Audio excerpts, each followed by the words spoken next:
Bridget Adams was 26 years old when her life crumbled like a house of cards caught in a brutal wind. She was a dedicated teacher in the bustling city of Seattle, living in a rented brick townhouse near the municipal school, where she spent her days teaching children how to read and write. She had dark brown hair that she always kept pinned up in an elegant bun, honey-colored eyes that sparked with profound brilliance whenever she spoke about classic literature, and a warm smile that could easily light up the dreariest of rooms. But on that late afternoon in March of 1923, her face was as pale as the wax of the candles, illuminating the dusty room of the local judge.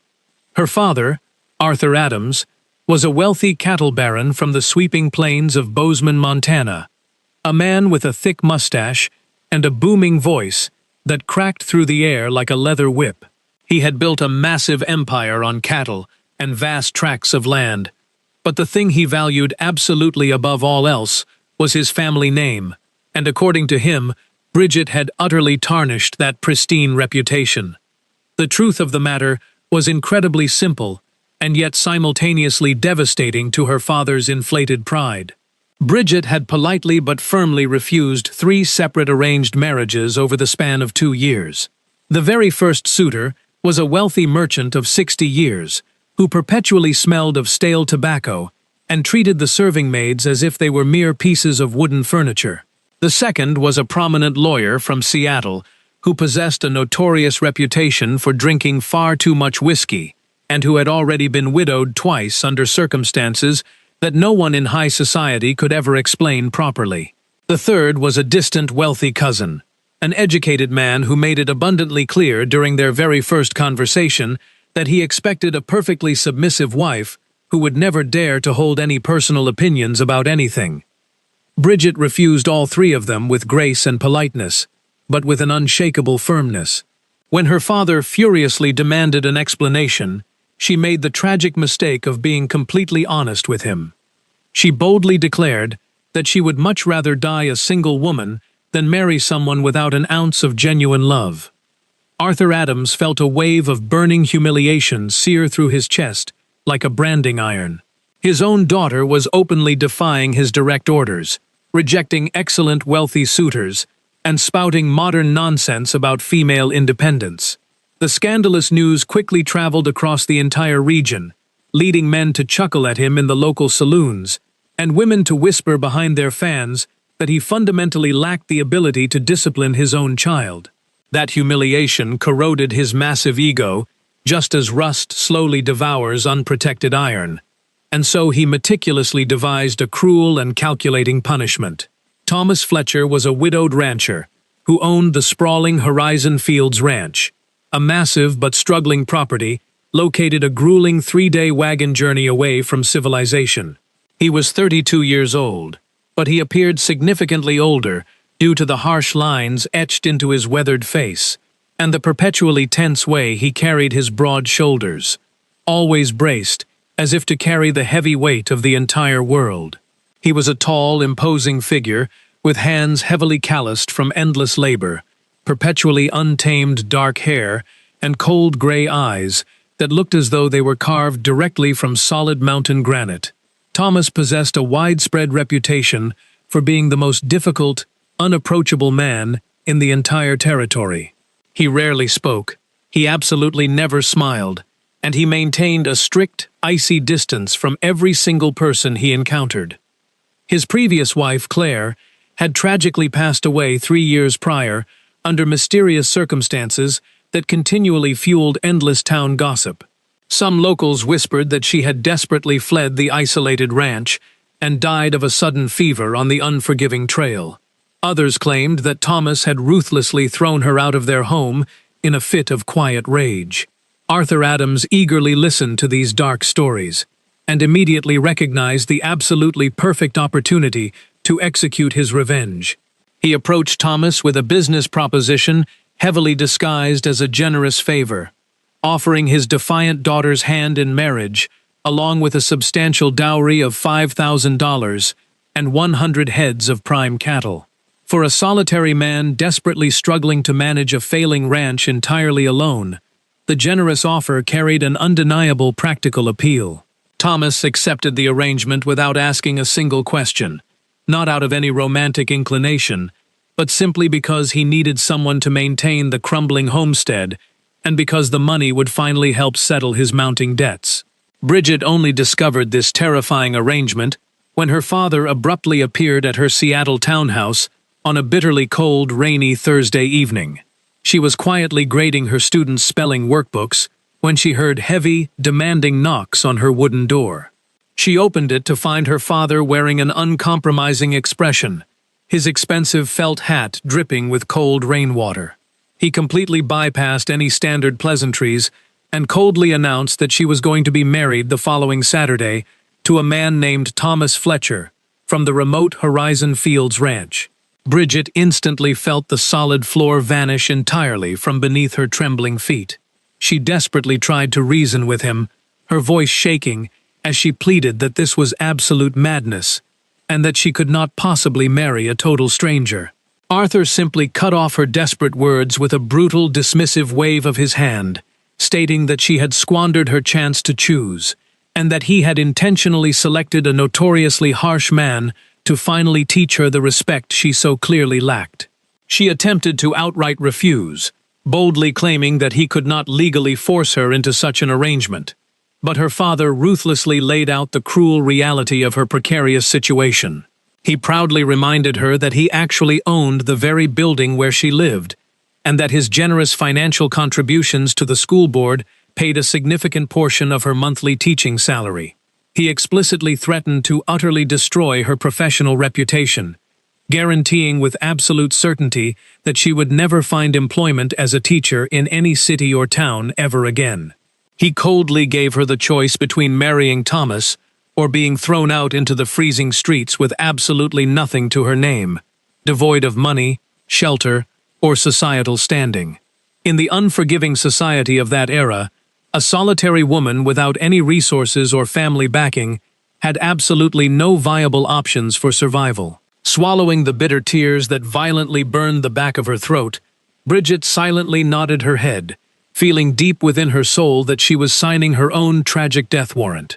The brief 3 days leading up to the bleak wedding were an agonizing blur of silent suffering and profound despair.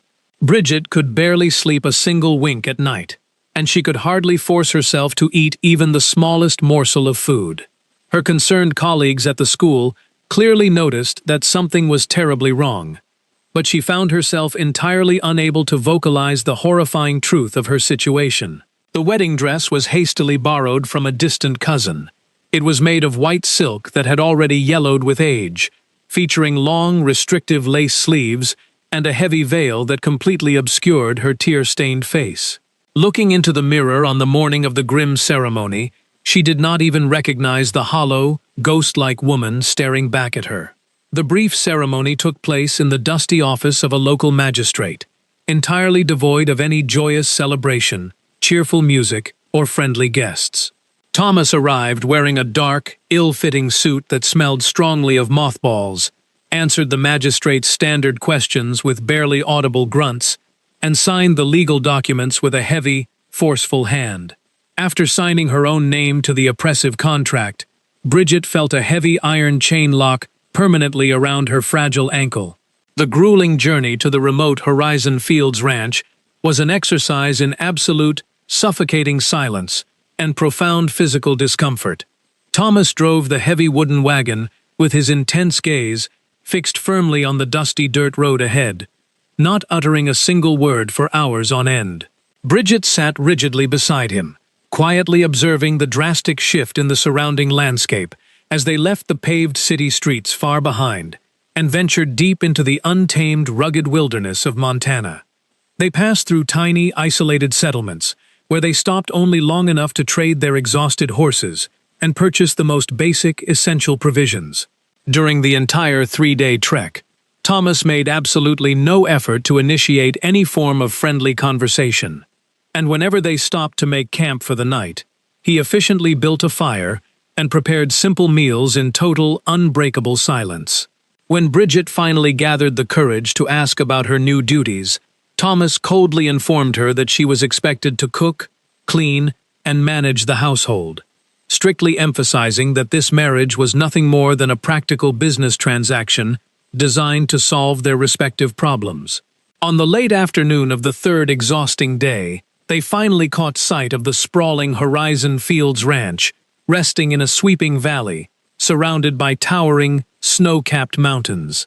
The main house was a massive structure, built of thick timber and heavy river stone, featuring a wide wraparound front porch and a sharply pitched roof. Surrounding the main house were several large barns, extensive wooden corrals, and seemingly endless acres of golden pasture, where scattered cattle grazed beneath the expansive western sky. However, even from a significant distance, Bridget could easily see that the entire property was suffering from a deeply concerning state of profound neglect. The white paint on the house was severely peeling, several wooden shingles were visibly missing from the sagging roof, and the front yard was completely overrun with tall, aggressive weeds. It looked exactly like a desolate place that had been entirely forgotten by both God and humanity. Thomas halted the tired horses in front of the rotting porch, grabbed their luggage, and walked inside without waiting to see if she was following. Stepping through the heavy front door, Bridget was immediately assaulted by the thick, suffocating smell of damp mold and years of undisturbed dust. The main living room was undeniably spacious, but it was heavily draped in thick cobwebs, and the few pieces of old furniture were pushed haphazardly into the dark corners. The large windows were so heavily coated in grime that they barely allowed the fading evening light to penetrate the gloomy interior. Thomas briefly pointed down a dark hallway, indicating which room would be hers and which was his, before abruptly shutting his own bedroom door and leaving her standing completely alone in the silent ruin. Entering her designated room, she found a narrow bed with a painfully thin mattress, a dark wooden wardrobe, and a single broken chair resting in the corner. Sitting on the edge of the uncomfortable bed, she finally allowed the heavy dam of her emotions to break, sobbing uncontrollably for her lost freedom, her beloved teaching career, and the terrifying, lonely future that now stretched endlessly before her. After shedding every tear her tired body could produce, Bridget washed her face with freezing water from a rusted basin, and resolutely decided that she would not simply surrender to the crushing despair. She explored the dim house, locating a large, filthy kitchen at the back that featured a massive cast-iron wood stove, a sturdy oak table, and a pantry that contained only a few meager sacks of flour and dried beans. Determined to assert some small measure of control over her miserable existence, she painfully managed to light a fire in the unfamiliar stove and boiled a few old potatoes for a desperately simple supper. When she gently knocked on Thomas's door to announce that food was ready, he gruffly replied that he was not hungry, leaving her to eat entirely alone in the echoing, oppressive silence of the massive kitchen. That night, lying beneath a thin, moldy blanket, she seriously contemplated running away into the dark wilderness. But she quickly realized she had absolutely no money, no survival skills, and nowhere safe to hide from her father's far-reaching wrath. The first week at the isolated ranch became an intense, agonizing test of Bridget's physical endurance and mental fortitude. She forced herself to wake up long before the sun peeked over the mountain peaks, starting her endless chores, while Thomas rode out to tend the cattle, without ever saying a single word of greeting. She dedicated all her waking hours to transforming the ruined house into something remotely habitable, scrubbing the filthy floors until her knees ached, and hauling heavy buckets of water from the deep outside well until her soft hands blistered and bled.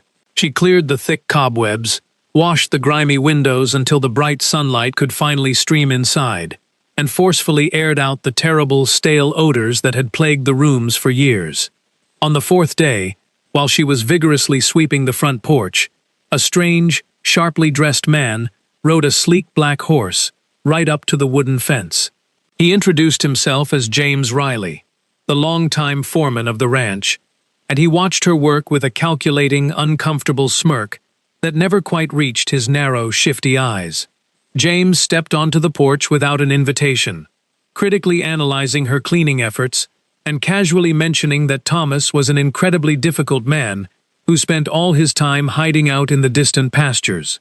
He asked highly invasive questions about her past and exactly how she had managed to marry his reclusive boss, speaking with an inappropriate level of forced familiarity that made Bridget's skin crawl with distinct unease. When he finally rode away, Bridget felt a lingering sense of dark foreboding, inherently sensing that James viewed himself as the true master of the property and saw her merely as a temporary, annoying obstacle. That evening, during their usual silent dinner, she cautiously mentioned the foreman's unexpected visit, prompting Thomas to briefly look up from his plate with his cold, gray eyes. He bluntly instructed her to ignore James completely, stating that half the people in this untamed territory were strange, and that she simply needed to get used to the harsh realities of Western life. The very next week, the heavy spring clouds broke, and a terrifyingly violent thunderstorm unleashed its absolute fury upon the vulnerable ranch. Bridget jolted awake in the dead of night to the horrifying sound of freezing water rapidly dripping directly onto her bedroom floor from multiple severe leaks in the damaged roof. She frantically jumped out of bed, lighting a fragile oil lamp and desperately running to the dark kitchen to gather every single bucket, pot, and rusted basin she could physically carry. She raced back and forth, constantly emptying the rapidly filling containers out the window, fighting a seemingly impossible battle against the relentless, pouring rain. Suddenly, Thomas appeared in the dark hallway, wearing only his trousers and an unbuttoned shirt, silently watching her frantic, desperate struggle against the invading storm. Without uttering a single word of complaint, he firmly grabbed a heavy wooden toolbox, pulled on his thick leather boots, and boldly climbed up onto the treacherous, slippery roof in the middle of the raging tempest. For the next agonizing hour, Bridget listened to the heavy, rhythmic pounding of his metal hammer echoing over the booming thunder, fervently praying that he would not slip and break his neck in the freezing darkness. When he finally climbed back down, he was shivering violently, his dark hair plastered flat to his forehead, and his powerful muscles visibly trembling from the biting cold. But the terrible leaks had completely stopped. Bridget quickly fetched the thickest towel she could find and gently draped it over his freezing, broad shoulders, softly thanking him for risking his life to save the ruined house from flooding. Thomas looked at her with an expression that was no longer completely devoid of emotion. It held a tiny, fragile spark of genuine surprise and quiet appreciation. He gruffly muttered that it was his house and therefore his duty. But as he retreated to his room, Bridget felt the very first microscopic crack form in the massive, icy wall that had so rigidly separated them since their dreadful wedding day. The following weeks gradually introduced subtle but profoundly meaningful changes to the silent, strained dynamic within the walls of the Horizon Fields Ranch. Bridget continued waking up before the early dawn, diligently preparing fresh coffee and warm bread. But now, Thomas began leaving small, silent tokens of his appreciation around the homestead. She would step outside to find a massive pile of perfectly chopped firewood neatly stacked right next to the kitchen door, or she would discover that the heavy water buckets had already been filled and carried to the porch before she even opened her eyes. The oppressive atmosphere of the old house was slowly lifting under Bridget's careful, loving attention. The horrible smell of rot was replaced by the comforting scent of baked goods, and she even managed to plant a small bed of bright wildflowers in the freshly tilled soil of the front yard. It was during one of these quiet mornings, while her hands were covered in dark earth, that a robust, gray-haired woman, carrying a large woven basket, happily strolled up the dirt driveway. The cheerful woman enthusiastically introduced herself as Mary, a friendly neighbor who lived on the adjacent property a few miles down the winding valley road. She handed Bridget the heavy basket, which was generously filled with fresh eggs, a large block of homemade yellow cheese, and sweet berry preserves, kindly explaining that she knew Thomas was absolutely terrible at keeping a properly stocked pantry. Bridget gratefully invited the warm woman inside for a hot cup of coffee, immensely relieved to finally speak with another female after weeks of crushing, lonely isolation. Mary looked around the sparkling clean kitchen with wide, approving eyes, openly praising Bridget for performing an absolute miracle on a house that had been tragically neglected for several long years. As they sat comfortably at the sturdy oak table sharing warm bread, Mary's joyful demeanor shifted into a much more serious, contemplative expression, and she gently asked Bridget how she had ever managed to end up married to a man who had famously sworn to never take another wife. Recognizing a genuine, trustworthy soul, Bridget softly confessed the painful truth about her father's cruel ultimatum and the entirely loveless, arranged nature of her forced marriage. Mary nodded with deep, empathetic understanding, reaching across the table to gently squeeze Bridget's calloused hand, and decided it was finally time to reveal the tragic history of Thomas and his first wife, Claire. She explained that Claire had been a vibrant, beautiful young woman who desperately craved romantic attention, lively conversation, and emotional warmth, things that Thomas, raised by a notoriously brutal and silent father, simply did not know how to give. Thomas firmly believed that breaking his back in the fields to provide food and shelter was the ultimate proof of his devotion, completely failing to understand that his young wife was slowly dying of profound emotional starvation inside the silent house. Eventually, feeling entirely invisible and deeply unloved, Claire packed a small bag and fled the ranch to stay with her sister, hoping the drastic separation would force Thomas to finally change his stubborn ways. Tragically, Thomas's massive pride was deeply wounded by her sudden departure, and instead of riding after her to beg for forgiveness, he coldly told her that if she left, she should never bother coming back.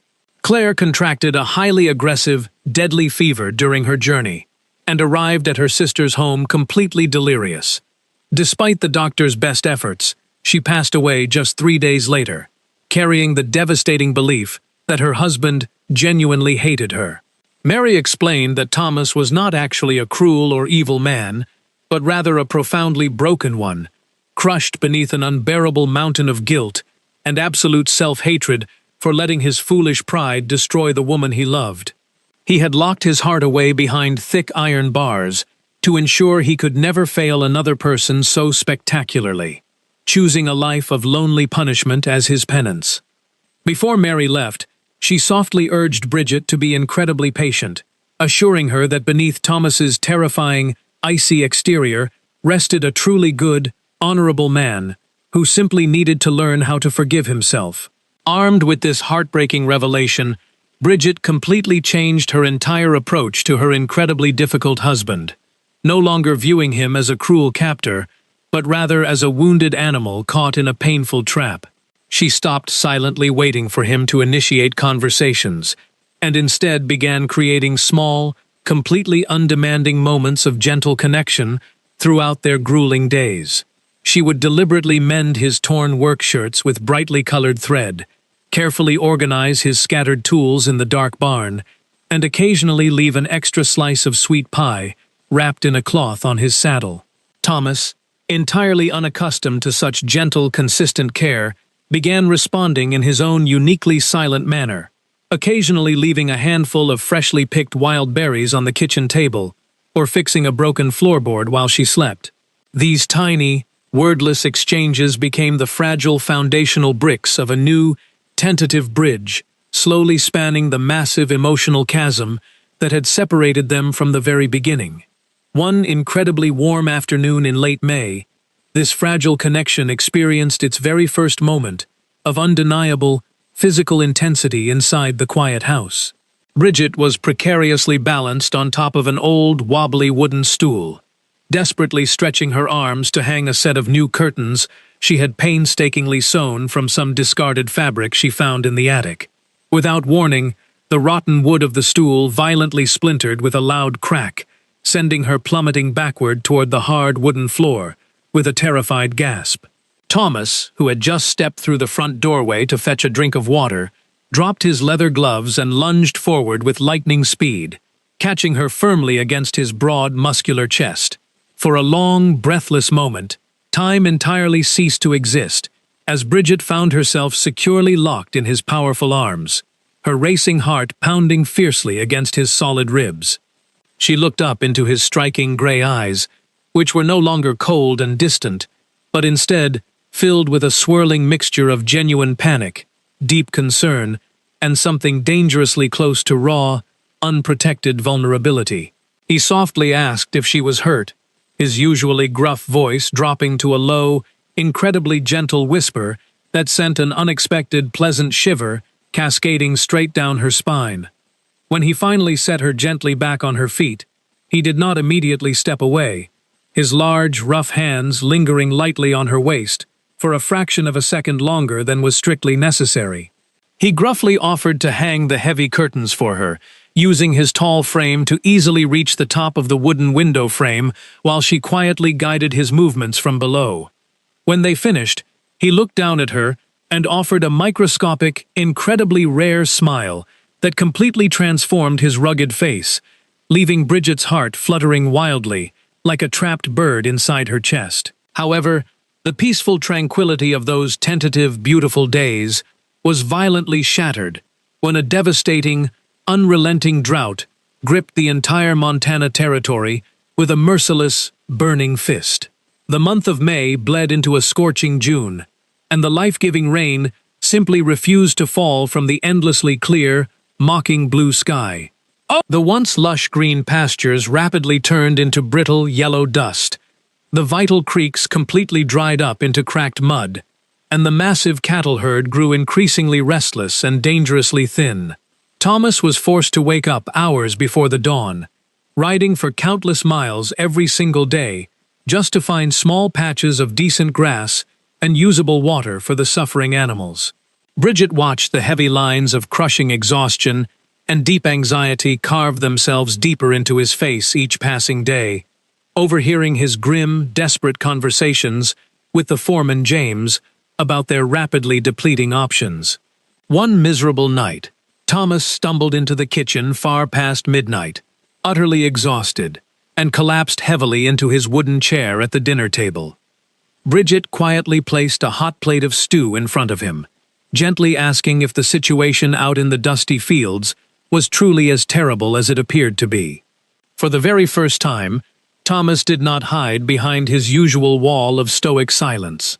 He rubbed his tired eyes and honestly confessed that they were facing absolute financial ruin. He owed the bank $3,000, a staggering sum that he had originally planned to pay off by selling his fattest cattle at the end of the busy autumn season. But with the animals rapidly losing weight and dying from the severe lack of water, he knew with absolute certainty that he would never get a decent price at the local market. Bridget immediately offered him her small personal savings from her teaching days, boldly declaring that they were legally married and therefore they must face this terrifying crisis as an unbreakable, united front. Moved by her fierce loyalty and unexpected generosity, Thomas finally stopped treating her like a fragile burden and actively allowed her to help him fight for the survival of the failing ranch. Bridget began waking up in the dark alongside him, pulling on a pair of old leather boots and riding out into the suffocating heat to help herd the aggressive, panicked cattle toward the distant, hidden water holes.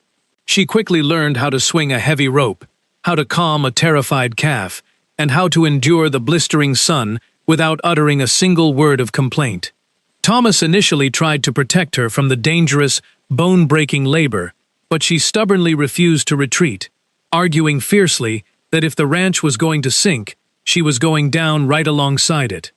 Working together in the dust and the intense heat, sharing warm water from the exact same tin canteen, their mutual respect rapidly blossomed into a profound, undeniable admiration. During one particularly chaotic afternoon, an angry, massive steer suddenly charged directly at Bridget, knocking her violently to the dusty ground and preparing to trample her. Thomas materialized seemingly out of nowhere, throwing his own heavy body directly between her and the raging beast, using his thick leather whip to bravely drive the dangerous animal away. He quickly dropped to his knees in the dirt, his hands visibly shaking as he carefully checked her arms and face for broken bones, his gray eyes wide with absolute, naked terror. He softly washed a minor scrape on her cheek with water from his flask, his rough fingers lingering tenderly on her soft skin, his voice thick with unhidden emotion as he scolded her for taking such incredible risks. It was in that terrifying, dust-choked moment that Bridget realized Thomas cared for her far more deeply than he was ever willing to admit out loud, and she felt a powerful, answering warmth bloom fiercely within her own heart. The desperate situation reached a critical breaking point when James Riley, the slippery foreman, rode up to the main house with a highly suspicious, secretive smile plastered across his narrow face. He confidently announced that he had successfully located a wealthy Canadian buyer operating just across the northern border, who was desperately looking to build a massive herd and was willing to pay top dollar. The mysterious buyer was allegedly offering an incredible $70 per head of cattle, paid entirely in solid cash, which would easily provide more than enough money to clear every single debt Thomas owed. However, the dangerous catch was that the cattle had to be driven entirely through the treacherous, lawless passage known as Shadow Valley, a notorious area completely overrun by desperate outlaws and violent rustlers. Thomas heavily debated the incredible risk, knowing that if they lost the herd in the mountains, they would lose the entire ranch, but James smoothly assured him that with 3 good men, they could easily make the journey undetected. That evening, as the blazing sun dipped behind the jagged mountain peaks, Bridget and Thomas stood closely together on the wooden porch, quietly discussing the dangerous, terrifying proposition. Bridget honestly admitted her deep mistrust of James and the convenient timing of the miraculous offer, but she also fully acknowledged that they were completely out of viable options to save their home. Thomas turned to face her, the dying sunlight casting long shadows across his rugged features, and softly confessed that his greatest fear was no longer losing the ranch, but rather losing the beautiful life they were slowly building together. He admitted that when he first married her, he expected a spoiled, complaining city girl, but instead, he had found a fiercely brave, incredibly strong partner who had somehow managed to breathe life back into his dead heart. Bridget felt warm tears prick her eyes as she reached out, gently resting her small hand against his rough, unshaven cheek, softly telling him that he was not the monster her father had cruelly promised he would be. Moved by the overwhelming emotion of the fragile moment, Thomas slowly leaned down and pressed his lips softly against hers in a tender, incredibly hesitant kiss that tasted of dust and desperate hope. It was not a fiery, passionate embrace from a cheap romance novel, but rather a profoundly genuine, deeply sincere promise of a shared future, filled with quiet devotion and mutual understanding. When they finally pulled apart, both of their faces were flushed, and Thomas firmly declared that he would take the massive risk, drive the cattle north, and return to formally start their marriage as a true, loving partnership. The next morning, Bridget stood anxiously on the porch, her heart heavy with dark premonition, watching Thomas ride away with James, 3 hired hands, and 100 heads of their absolute best cattle. She waved until they completely disappeared over the dusty horizon, fervently praying to the endless Montana sky that the man she was rapidly falling completely in love with would safely return to her waiting arms.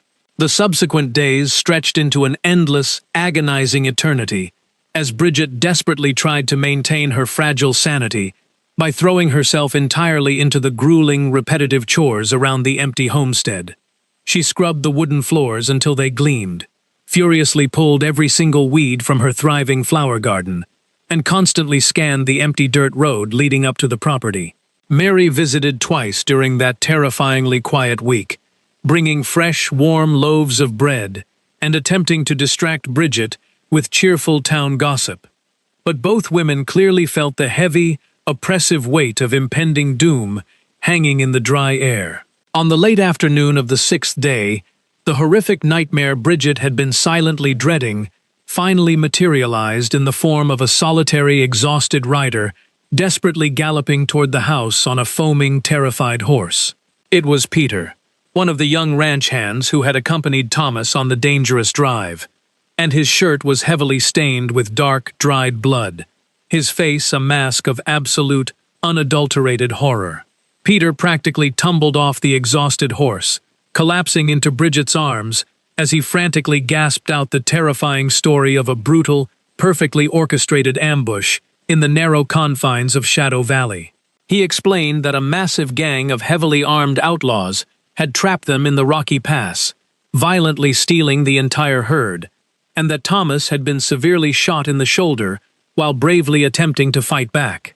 When Bridget desperately screamed to know where her husband was, Peter explained that James Riley had insisted on bringing the wounded Thomas back in a slow wagon, while sending Peter ahead to fetch the local doctor. Bridget's sharp mind instantly recoiled at the glaring inconsistencies in the tragic story. It made absolutely no logical sense for James to send the bleeding, exhausted man ahead while he stayed safely behind with the slow wagon. A cold, dark realization settled heavily in her gut as she helped the wounded boy inside, instantly understanding that the slippery foreman was somehow deeply involved in the violent betrayal that had cost them everything. As the sun began to aggressively set, painting the western sky in violently bloody hues of dark red and bruised purple, a heavy wooden wagon finally crested the distant hill, moving at an agonizingly slow pace. Bridget sprinted down the dirt road faster than she had ever run in her entire life, her heart hammering painfully against her ribs, completely ignoring the sharp rocks tearing at her leather boots. Inside the back of the wagon, resting on a bed of dirty canvas tarps, lay Thomas. His face was completely drained of all color, his breathing was shallow and ragged, and a terrifying amount of dark blood soaked his torn shirt. James Riley sat on the driver's bench with a perfectly calm, deeply unnatural expression of mild sorrow, smoothly offering a clearly rehearsed apology for the tragic loss of the cattle and the terrible injury. Bridget completely ignored the treacherous foreman, utilizing every ounce of her adrenaline-fueled strength to help drag her heavily wounded, unconscious husband into the quiet house and onto his narrow bed. For 3 agonizing, sleepless days and desperately long nights, Bridget waged a fierce, uncompromising war against the burning fever and massive infection ravaging Thomas's battered, broken body.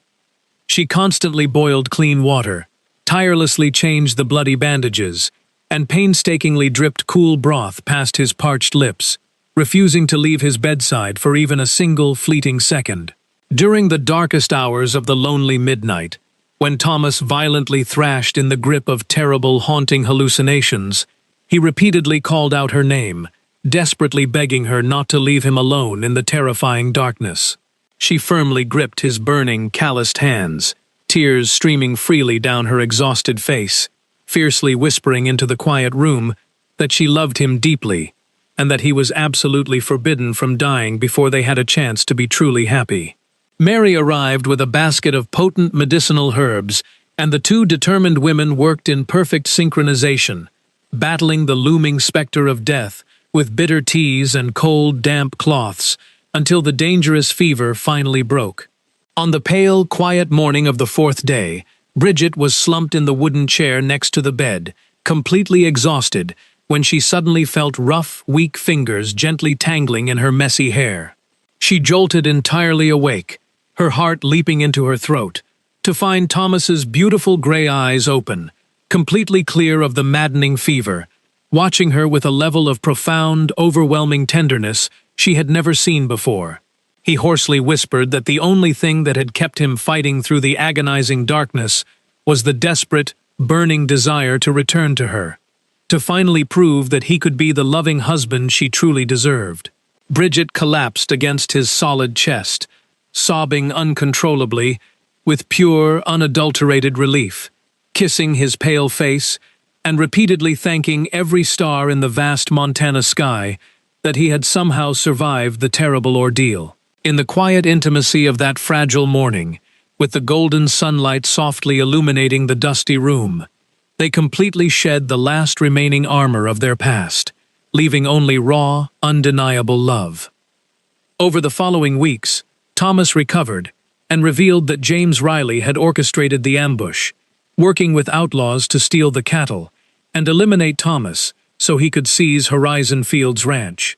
Although the plan went wrong when a nervous bandit fired, the family still lost their herd, their savings, and any easy way to repay their debts.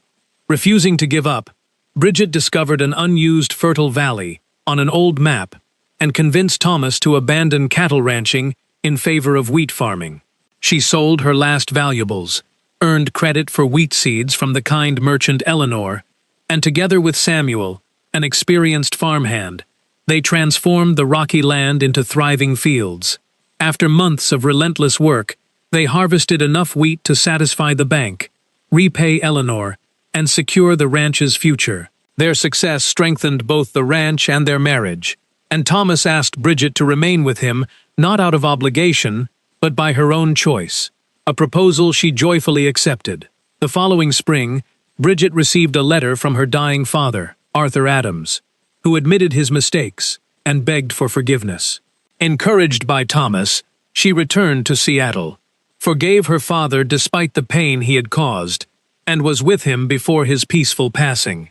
Arthur left most of his estate to Bridget, allowing the couple to expand the ranch and give Samuel a permanent leadership role.